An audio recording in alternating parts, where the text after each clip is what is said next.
we were going to do this show, and we all said at the beginning it's kind of scary, and all we want to do is find that one moment, that one gem, that one star from a place we've never looked before in America's Got Talent. And you know what? This is the moment. You're the star. Jackie, you're amazing. Wow. Here's. Are you sure you're not 30? Yeah. You're not just very small, right? You are 10 years old. 10 years old. Exactly. That is, I'm going to tell you, that is one of the most extraordinary performances I've ever seen on America's Got Talent. You've got it all.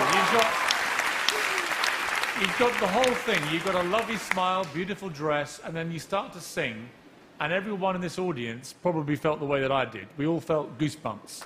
That moment when you think, I know what's going to happen here.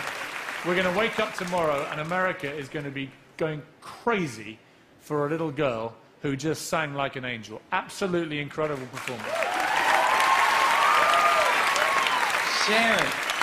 Yeah, Jackie, when you first started to sing, I thought, is this for real? I can't believe that from this tiny body, this huge, mature voice that you have.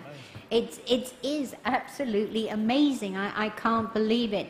And I've never seen anything like it. And that's why... How do you feel, Jackie? I feel so amazed and so happy that I feel like I'm just about to burst in tears. Oh, but tears of happiness. It's such a delight for us that you were on the show tonight. Thank you for being here. America's Got Talent. Tuesdays and Wednesdays. For more, visit NBC.com/America's Got Talent.